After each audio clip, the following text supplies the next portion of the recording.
Bienvenue, 7h47, le petit déjeuner politique ce matin. Laurent Saint-Martin, député La République En Marche du Val-de-Marne et rapporteur général du budget. Oui, bonjour Laurent Saint-Martin. Bonjour. Avant de parler du quoi qu'il en coûte avec vous, le spécialiste des finances, la dernière information de hier soir, cette nuit, les tests PCR obligatoires de moins de 3 jours pour les voyageurs européens venant en France.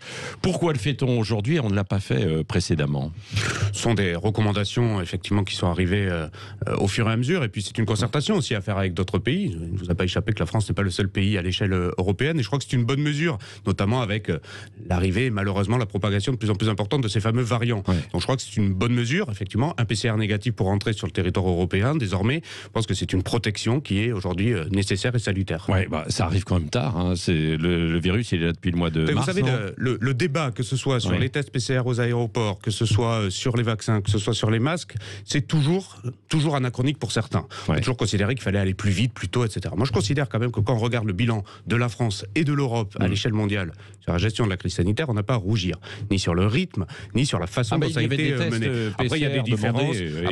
Après, il peut y avoir des différences, et tout n'a pas été parfait, je vous l'accorde volontiers. Mais enfin, quand même, par rapport au rythme, que n'a-t-on pas entendu au début de la campagne de vaccination? Aujourd'hui, on voit bien qu'à la fin du mois de janvier, on sera largement au-dessus du million de vaccins par rapport à ce qui était objectivé. Oui, mais enfin, on voit bien que la tendance va permettre de dépasser ce million de vaccins, et donc c'est heureux, et donc il ne plus que jamais, sert à rien de courir, il faut bien partir à point. Alors ça rejoint ce que disait Emmanuel Macron hier, sa colère sur les Français qui critiquent. Nous sommes devenus une nation de 66 millions ou 67 millions de procureurs. Ce n'est pas comme ça qu'on fait avancer dans les crises et qu'on avance. Il n'y a pas de place au débat. Alors Emmanuel Macron ne supporte plus la critique, c'est ça? Bien au contraire. C'est très bien que cette phrase ait tant marqué hier dans son discours, parce que c'était un discours sur la recherche, sur l'information et sur le quantique. Qu'est-ce qu'il veut dire, le président de la République? Il veut dire que l'erreur, et d'ailleurs on l'a consacré dans la loi de notre majorité, le droit à l'erreur fait partie de la recherche. Là, c'était pour illustrer la recherche scientifique à sa clé, mais de manière générale, l'erreur dans la décision, qu'elle soit privée ou publique, elle est naturelle et elle est même heureuse. Qui fait des erreurs. Celui qui ne fait pas d'erreur ne fait pas, n'agit pas, commente. Et donc effectivement, c'est un appel plutôt à la mobilisation, c'est un appel à être unis ensemble, à reconnaître les erreurs quand il y en a, mais aussi à accompagner ceux qui font et ceux qui décident, tout en les critiquant évidemment, tout en reconnaissant que nous devons débattre, mais parfois considérer que proposer avec, c'est aussi bien parfois, et je crois que la pique était aussi davantage à un certain nombre de responsables politiques d'opposition qui ont plutôt le réflexe, mais là c'était les Français, si vous me le permettez. Là, c'était les Français, quand même, qui Laurent ont plutôt souvent un réflexe d'opposition non constructive plutôt que de contre-proposition. Donc vous demandez une opposition plus constructive. À l'Assemblée, vous ne l'avez pas non plus, c'est ça? Je trouve que bien trop souvent, quand nous disons rouge, l'opposition dit bleu, sans franchement chercher à trouver une contre-proposition. La vaccination, qu'est-ce qu'il faut comprendre de la déclaration d'Olivier Véran hier soir? 70 millions de vaccinés d'ici la fin août, mais avec beaucoup de si. Il faut comprendre ça et prendre ça avec optimisme, ou alors c'est l'inverse? Non, il faut prendre ça avec optimisme. Et de toute façon, la campagne de vaccination demande un certain degré d'optimisme, ne serait-ce que pour faire gagner en consentement. Nous pouvons arriver au cœur de l'été à une vaccination complète. Les si, ce sont des si d'abord de prudence, qui est plutôt bienvenu par rapport à ce que nous venons de dire précédemment. Il faut se garder de toute grande certitude. Depuis le début de cette crise, je crois que nous l'avons démontré. Et puis le vaccin, malheureusement, nous le voyons bien avec Pfizer, qui a des retards de livraison, dépend d'un certain nombre de variables, un certain nombre de réalités économiques que parfois nous ne maîtrisons pas intégralement. Et la livraison de vaccins en fait partie. Et la certification de prochains vaccins en fera aussi partie. La capacité des vaccins à bien protéger par rapport à de prochains variants en fera partie. Donc si vous voulez, je trouve plutôt sain. On ne peut pas à la fois reprocher au ministre de la Santé de dire il y aura bien 70 millions si toutes ces conditions sont réunies, plutôt que de dire, je vous l'assure, dans le blanc des yeux, tout le monde sera vacciné et il n'y a aucun doute. Non, il peut y avoir des doutes parce qu'il y a des si. D'autant que Sanofi, ça fait partie de la crise que nous traversons. Sanofi, le vaccin ne sera pas là avant la fin de l'année. Donc c'est pour ça qu'on a quand même du mal à comprendre comment on réussira à la fin du mois d'août. Écoutez, il y a une stratégie pour avoir les doses nécessaires pour pouvoir permettre donc 1,3 million à la fin du mois de janvier, 4 millions à la fin du mois de février, etc., jusqu'à 70 millions à la fin du mois d'août. Si nous sommes bien dans la stratégie... 70 millions à la fin du mois d'août, vous y croyez, sincèrement? C'est pas que j'y crois, c'est que je sais que c'est possible si les conditions logistiques, scientifiques et matérielles sont sont réunis. Oui. Et est-ce qu'on peut éviter un reconfinement? Parce que là, dans l'autre petite déclaration d'hier soir d'Olivier Véran, il dit que le variant anglais pourrait nécessiter ce reconfinement. Oui, on le peut à ce stade. Ça dépendra des chiffres que nous aurons dans les prochains jours, notamment par rapport à l'avancée de ce fameux variant anglais et des prochains variants. Aujourd'hui, on ne le sait pas, nul le sait, et quiconque vous dirait avec certitude qu'il y aura confinement ou non serait dans l'erreur. Donc nous verrons bien à la lumière des prochains chiffres. Je crois maintenant que les Français sont habitués à ce rythme de décision qui est nécessairement pris à la lumière des chiffres que nous avons. Et oui, il y a des craintes, évidemment, que la propagation plus rapide de ce variant britannique, malheureusement, puisse créer des nouvelles conditions de confinement. Oui, alors il y a une autre petite phrase qui n'est pas passée inaperçue. Le quoi qu'il en coûte doit s'arrêter en 2021, cette année. C'est ce qu'estime Olivier Dussopt, le ministre des Comptes publics. Alors ça signifie quoi, alors que justement, on est en pleine difficulté encore aujourd'hui? Le ministre des Comptes publics a dit que si l'année 2021 devait être celle de la sortie de la crise sanitaire, ce que nous espérons tous, alors effectivement, il faudra que le quoi qu'il en coûte voit aussi son terme dans cette même année. C'est normal. Le quoi qu'il en coûte est strictement lié à l'épidémie. Il est strictement lié à la fermeture administrative d'un certain nombre d'activités. Le jour où nous pouvons tous réouvrir, tous reprendre une vie normale, tous enfin enlever nos masques, alors évidemment, l'État devra arrêter ses aides publiques. C'est tout à fait normal, chacun le comprendra. C'est un coût pour la collectivité, ne l'oubliez pas, ce quoi qu'il en coûte. Nous dépensons des dizaines de milliards d'euros à chaque fois que nous devons mettre des mesures de restriction sanitaire. Et à la fin, c'est quand même une responsabilité collective d'endettement pour l'ensemble des contribuables qui est signée. Donc nous devons évidemment avoir la responsabilité, Olivier Dussopt a raison de le dire, que quand la crise est terminée, le quoi qu'il en coûte aussi. Oui, mais elle ne sera pas terminée en 2021.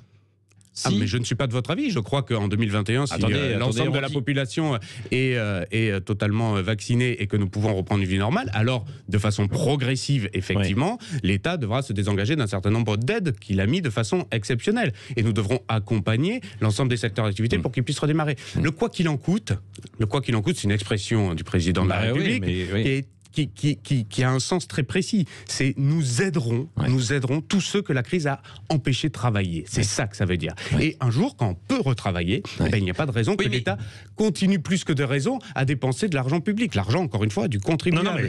Et donc, si ça doit se passer en 2021 parce que la crise sanitaire est derrière nous à la fin de l'année 2021, c'est heureux. Si ça doit déborder sur 2022, moi je ne le sais pas, vous ne le savez pas non plus à ce stade, le quoi qu'il en coûte poursuivra. Voilà, c'est pour ça que c'est assez étonnant d'avoir en ce mois de janvier cette petite phrase quand même d'Olivier Dussopt. Je trouve bien que le ministre du Budget, il est dans son rôle, et je le rejoins comme rapporteur général du budget, tire aussi la sonnette d'alarme sur le fait que, attention, tout cela a un coût, c'est l'endettement de notre pays, c'est l'endettement de nos concitoyens qui est en jeu, donc le plus tôt nous pouvons arrêter, le mieux ce sera. Oui, le plan de relance démarre trop mollement, dit votre collègue Modem Patrick Mignola. Vous êtes d'accord avec lui? 10% du plan de relance a déjà été décaissé.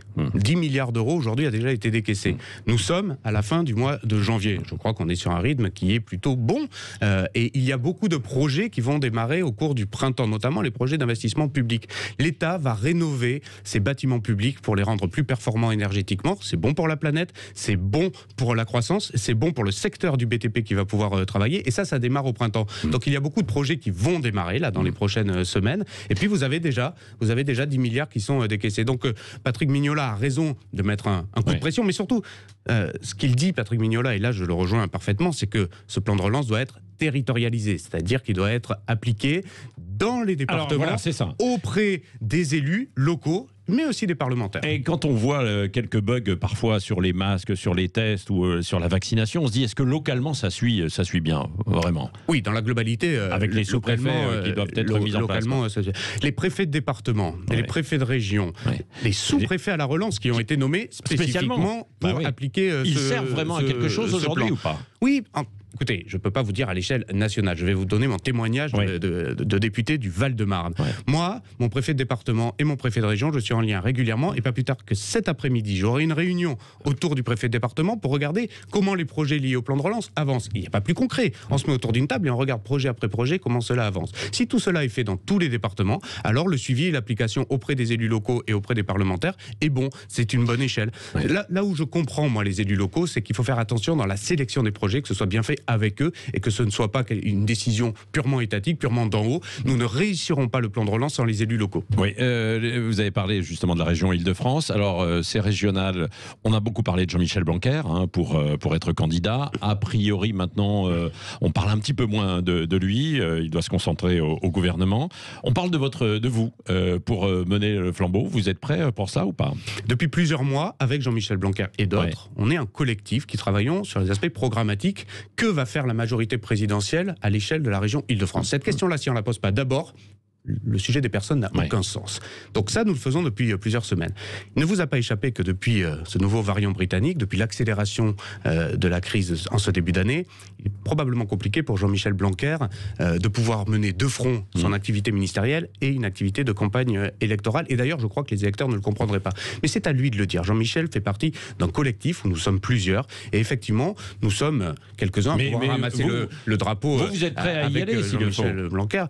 Ça, nous le réglerons dans les prochains jours, la prochaine semaine. Le ou la meilleure candidate pour porter les couleurs de la majorité présidentielle en Île-de-France, c'est celui qui rassemble, c'est celui ou celle qui aura le plus envie, et c'est celui ou celle, à mon avis, qui peut porter un projet différenciant. Avec une alliance possible ou pas avec Valérie Pécresse ou pas? Je ne pars pas en campagne, et je crois que nul part en campagne pour se demander avec qui il fait alliance. On part en campagne pour s'adresser à des citoyens, à des électeurs avec des idées et des projets propres. Le reste, c'est de la tambouille politique, et je crois qu'à 6 mois d'une élection, c'est assez malhonnête et assez discourtois vis-à-vis des électeurs que d'y penser. Allez, dernière question avec Laurent Saint-Martin, avec Cécile de Ménibus. Vous l'évoquiez il y a un instant, peut-on mener 2 fronts de carrière? Je vais vous poser la question sur le livre de Bruno Le Maire, qui vient de sortir récemment et qui choque les Français, surtout dans cette période-là. Est-ce que justement, quand on est un ministre en fonction, on peut mener 2 carrières, celle d'auteur et celle de ministre? Est-ce qu'à un moment donné, il ne faut pas délaisser l'un pour l'autre? Le livre de Bruno Le Maire est un journal de bord.